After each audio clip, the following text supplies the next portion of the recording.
Hi అండి, నేను pass అయిపోయానండి. ఎందులో అనుకుంటున్నారో, బిర్యానీ చేయడంలో అండి. 9 సార్లు ట్రై చేశానండి, ఫెయిల్ అయ్యాను. కానీ 10వసారి 10కి 10 మార్కులు తెచ్చుకున్నానండి. నిజంగా ప్రామిస్గా 10కి 10 మార్కులు తెచ్చుకున్నానండి.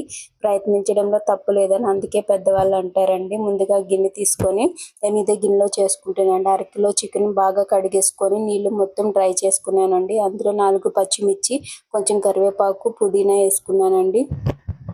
ఫ్రెష్గా దంచి పెట్టుకున్న అల్లం వెల్లుల్లి పేస్ట్ వేసుకున్నానండి. ఇక్కడ నేను హోల్ బిర్యానీ మసాలా వేసుకున్నానండి. అవి నేను బరకగా మిక్సీలో పట్టుకొని వేసుకుంటున్నానండి. ఇవి డైరెక్ట్ వేసుకునే కంటే కూడా ఇలా బరకగా పట్టుకొని వేసుకుంటేనే మంచి టేస్ట్ ఉందండి. ఫ్లేవర్స్ కూడా తెలుస్తుంది. అలానే ఘాటు లేదండి, నిజంగా ఘాటు అనేది లేదండి. డైరెక్ట్ వేసుకుంటే మనకి ఫ్లేవర్ రాదండి. కొంచెం పసుపు, ధనియాల పొడి, కారం వేసుకున్నానండి. వేసుకొని బాగా కలుపుకోవాలండి. ఎంత బాగా అంటే మసాజ్ చేసుకుంటే ఎట్లా ఉంటుందో అట్లా కలుపుకోవాలండి. ఇక్కడ నేను ఫ్రైడ్ ఆనియన్స్ చూసారా, హోటల్లో లాగా ఎంత బాగా బ్రౌన్ కలర్లో చేసుకున్నానో. ఇవి ఎలా చేసుకోవాలో మీకు కావాలనుకుంటే నేను షార్ట్స్లో కూడా వీడియో పోస్ట్ చేశానండి. ఒకసారి ఇంట్రెస్ట్ ఉంటే చూడండి.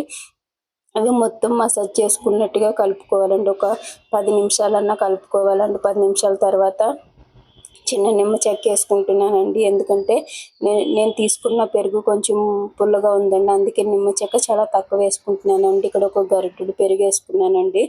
వేసుకొని ఇది కూడా బాగా ఒక 5 నిమిషాల పాటు చికెన్కి మసాజ్ చేసుకోవాలండి. ఇది మొత్తం రెస్ట్ ఇవ్వడంలోనే, మసాజ్ చేసుకోవడంలోనే ఉంటుందండి. ఇక్కడ నేను ఆనియన్స్ ఫ్రై చేసుకున్న ఆయిల్ కొంచెం వేసుకున్నానండి. మిగతా కొంచెం మళ్ళీ బిర్యానీలోనే పైన వేసేస్తానండి. వేసేసి ఇక్కడ నేను 2 గంటలు రెస్ట్ ఇచ్చానండి, మూత పెట్టేసి. 2 గంటల తర్వాత మీకు చూపిస్తాను ఎలా ఉన్నదనేది. ఎలా ఆయిల్ పైకి తేలి 2 గంటల తర్వాత ముక్క మొత్తం సాఫ్ట్గా అయిపోయిందండి. చూసారా 2 గంటల తర్వాత ఎలా ఉందో. ఇక్కడ నేను ఒక గ్లాసు బియ్యము నానబెట్టుకున్నానండి. ఒక అరగంట సేపు నానబెట్టుకొని ఎసట్లో వేసేసుకున్నానండి. ఇందులో హోల్ గరం మసాలా వేసాను, కానీ ఫస్ట్ ఆ చెత్త అంతా తీసేసి రైస్ వేసుకున్నానండి. ఇప్పుడు ఇందులో 70% ఉడికిన రైస్ వేసేసుకోవాలండి. చికెన్లో నేను 1 కప్పు ఎసట్లో నీళ్ళు వేసుకుంటున్నానండి చికెన్ ఉడకడానికి. తర్వాత రైస్ లేయర్స్ లాగా వేసుకోవాలండి. వేసుకొని ఫస్ట్ ఒక లేయర్ వేసుకున్న తర్వాత సెకండ్ లేయర్ వేసుకుంటే సరిపోతుందండి.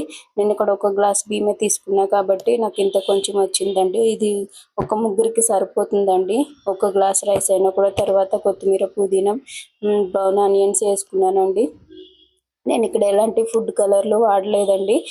కొంచెం ఇక్కడ పైన నూనె వేసుకుంటున్నానండి. అదే ఆనియన్స్ ఫ్రై చేసుకున్న నూనె, పసుపు వాటర్లో కలుపుకొని 2-3 చుక్కలు వేసుకుంటున్నానండి, కేవలం కలర్ కోసమే. నా దగ్గర ఎలాంటి కలర్స్ లేవండి.